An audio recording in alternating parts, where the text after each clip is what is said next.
All right, now let's move on to Tanzania, where the country's parliament has elected Tulsa Ackson as the new speaker following the resignation of her predecessor in a public feud with the president that rocks the ruling party. Now, according to senior MP William Lukuvi, who supervised the election, Tulsa Ackson, who has been deputy speaker since 2015, is the right person to lead the parliament. Joining us now is the chairperson, Tanzania Editors Forum, that's Jemedari Said.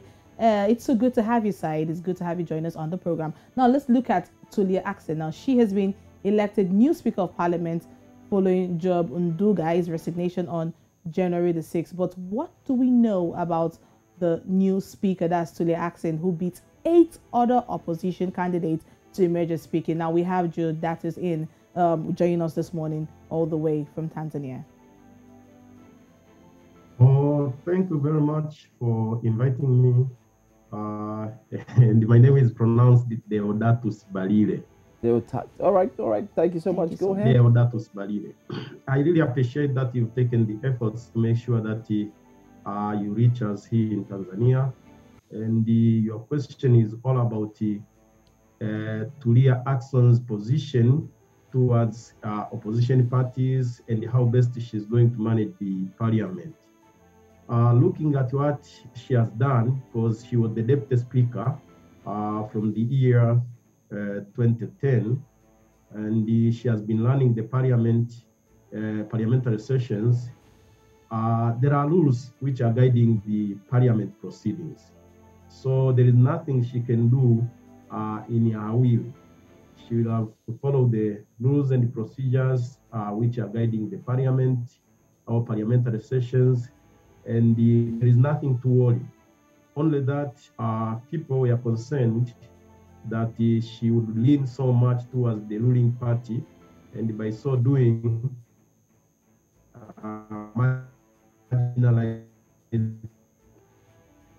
All right, now, you know, looking at the situation in Tanzania as we speak, I mean, her predecessor came out. I think we seem to have a network. Who are coming from both.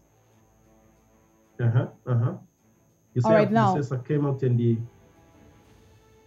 All right, can you hear us properly? I mean, it seems we might be having a little technical issue with the network. Can you hear us properly?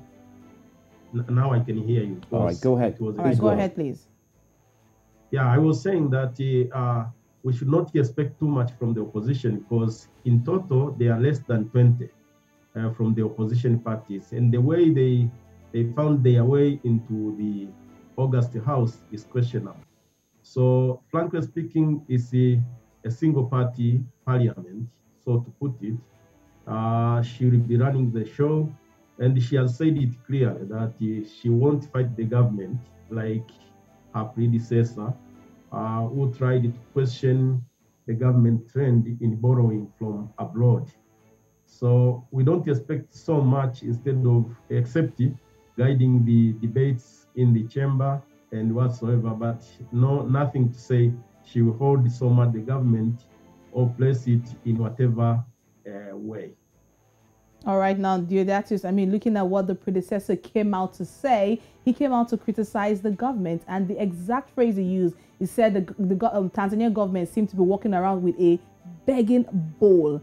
How true is this, especially looking at the debt level that Tanzania has gotten into from the report from Central Bank of Tanzania, saying that the debt level has gotten to almost $28 billion?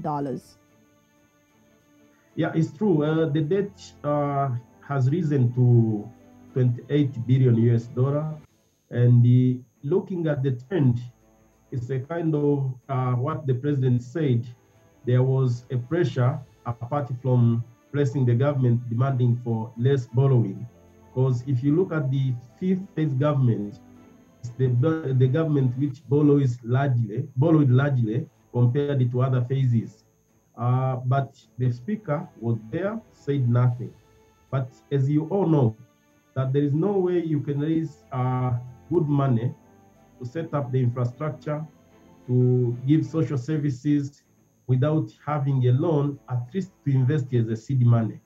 So the speaker looked to be saying something which was enticing to the public, but it was a kind of a preparation towards 2025, with his followers who are planning to vie for presidency in 2025. So it was a war beyond borrowing, a war beyond taking loans. It had a target of 2025. All right, let's also take a look at this lastly. Looking at the fact that the ruling Chama cha Mapinduzi party is actually preparing for the 2025 elections and of also having the 46-year-old Ackson take over this time.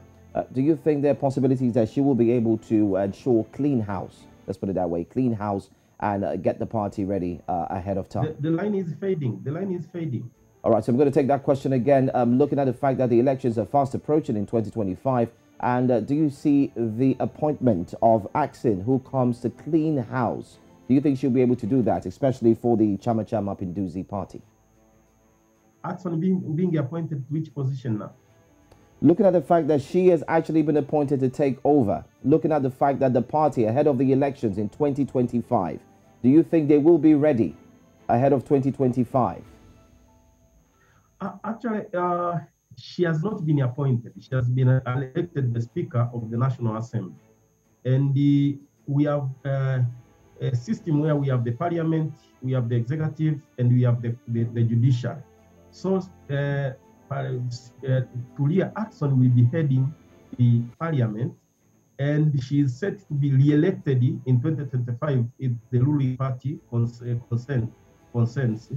But also, the president will be also going for vying for presidency, as she has said it clearly, in 2025. It's not a question of who appoints what, and the question whether they will be led in what sense. I did not get it properly. All right. Okay, we seem to have a little challenge trying to hear you and also you trying to hear us. I think it's a bit technical issue, but you know what? We'll try as much as possible to have you back on the air to talk to us again so we can actually get these clarifications once more. But once again, we want to say thank you so much for joining us, and we truly appreciate it. We've taken a look at the Tanzania Parliament as it elects a new speaker after political feud, and of course that election, as you've rightly put, where we could hear you, that it hasn't been confirmed yet. We appreciate you joining us. Thank you once again.